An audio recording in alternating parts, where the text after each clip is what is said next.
Hello, कैसे हैं आप सब। उम्मीद है आप सब बहुत अच्छे होंगे और आपकी दुआ से मैं भी बहुत अच्छी हूँ। आज हम बात करेंगे, आज मेरी जो वीडियो है वो पेरेंट्स के लिए है और हमारे टीचर्स के लिए है। आज हम कुछ डिस्कस करेंगे आपसे, जो हमने अपनी दीक्षा की जो हमारी ट्रेनिंग चल रही है उसमें कुछ सीखा है। उसमें ELPS के बारे में बताया गया है, तो थोड़ा मैं आपसे वो डिस्कस करना चाहती हूँ।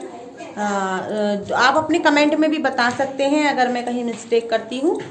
तो सबसे पहले उसमें हम बताया कि जब हम कक्षा में शिक्षण कराते हैं बच्चों को, तो हमारी क्लास में जो बच्चा आता है, हर एक बच्चे का घर का जो माहौल होता है वो अलग अलग होता है।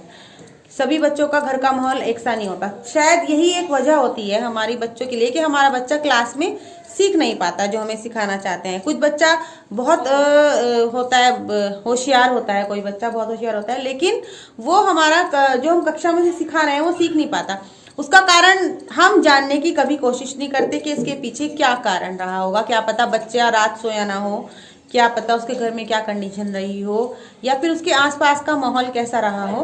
तो सबसे पहले हमें इस बात के जब हम क्लास में जाएं, तो सबसे पहले हम अपने सभी बच्चों को जब हम काम कराएं, तो सबसे पहले हम ये देखें कि सभी बच्चे क्या ध्यान से उस काम को कर रहे हैं। जो बच्चा नहीं कर रहा है उसको अपने पास बुला के पर्सनली हमें उससे बात करनी चाहिए, उससे पूछना चाहिए कि उसके साथ कहीं कोई दिक्कत तो नहीं है।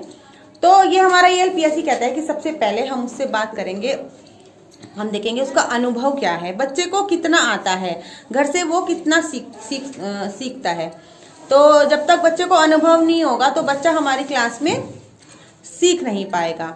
तो सबसे पहली चीज़ तो यही है कि हमें बच्चे को घर का माहौल को जानना है, उसे देखना है कि बच्चा हमारा क्यों नहीं सीख रहा है। दूसरी बात आती है हमारी L की, जो हमारा इसका वो है, तो उसमें बातें आती है लैंग्वेज की। हर एक बच्चे की जो घर की भाषा होती है वो अलग अलग होती है। ज़रूरी नहीं है कि सभी बच्चों की घर की भाषा एक सी हो। हम सभी ये जानते हैं कि जो बच्चा घर में कोई वर्ड इस्तेमाल करता है वही वो विद्यालय में करता है, उसको आसानी से समझ भी लेता है। कोई कोई भाषा हम ऐसी बोलते हैं बच्चे के साथ कि बच्चा हमारी भाषा को समझ नहीं पाता है, क्योंकि वो हमारे घर की लैंग्वेज है। तो हमें सबसे पहले ये जानना है कि बच्चे के घर की लैंग्वेज क्या है। जब हम उसके बच्चे की घर की लैंग्वेज जान पाएंगे तो तभी हम उसे सिखा पाएंगे। दूसरी बात आती है हमारी P से रिलेटेड बात आती है पिक्चर्स। तो जैसे हम जमा घटा या ये जो हमारे निशान होते हैं, तो ये भी क्या होता है, ये बच्चे के लिए पिक्चर ही होती है किसी भी चीज की। बच्चे को जब तक पढ़ना नहीं आता तो वो पिक्चर ही देखता है। अगर हम बच्चे को एक हाथी का चित्र दिखाएं तो बच्चा उसे देख के हाथी बोलेगा, चाहे उसके ऊपर लिखा हुआ हो हाथी, लेकिन क्योंकि बच्चा पहले से जानता है, अपने घर के माहौल से बच्चा जानता है कि वो जो पिक्चर है वो हाथी की है, तो बच्चा एकदम हाथी बोलेगा। अगर हम उसे बता देंगे कि इसको इंग्लिश में एलिफेंट कहते हैं, चाहे उसे एलिफेंट पढ़ना ना आता हो, लेकिन वो एलिफेंट ही बोलेगा क्योंकि उसको घर से ये बताया गया है। तो सबसे बड़ी चीज जो मायने रखती है बच्चों को सिखाने में, वो रखती है हमारी भाषा। ठीक है। तो चौथी बात आती है हमारी सिंबल। सिंबल क्या होते हैं, जो चिन्ह है हमारे, चिन्ह का हम यूज कर सकते हैं बच्चों के लिए। हमने पिक्चर्स में बताया कि वो तो बच्चों के लिए पिक्चर ही है। अगर जमा का निशान है, घटा का निशान है, गुणा का निशान है, जो कोई भी निशान है वो बच्चे के लिए क्या है, वो पिक्चर्स हैं। तो और वो हमारे लिए क्या होगा, फिर हम क्या, वो चिन्ह, हम उसे बच्चों को किस चीज से सिखाएंगे, चिन्ह से सिखाएंगे। तो ELPS मुझे लगता है कि आप लोगों को अब तक क्लियर हो गया होगा, और इसमें जो कहीं कोई मिस्टेक रह गई है या कोई कहीं कमी रह गई है तो आप मुझे बता सकते हैं।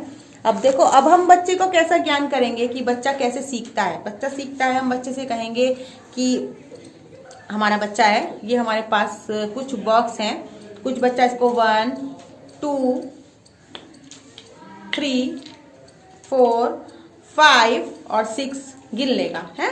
कुछ बच्चा ऐसा भी करेगा, ऐसे 1 गिनेगा, 1 2 4 7 10, ऐसे भी बच्चे होते हैं। तो हमें पहले बच्चों को, ऐसा नहीं है कि बच्चा हमारा सीधा ही पढ़ेगा हर चीज को, बच्चा हमारा बीच बीच में से गैप भी कर सकता है। तो हमें पहले बच्चे को जो है क्लियर करना है। पहले जब हम उसकी सारी चीजें क्लियर करेंगे तो निश्चित ही हमारा बच्चा जो है सीख पाएगा। ठीक है। तो ये हमारी छोटी सी कुछ बातें टीचर्स के लिए, अभिभावकों के लिए। तो आपको उम्मीद करती हूँ आपको अपने बच्चों को ये चीज सिखाने में मदद मिलेगी।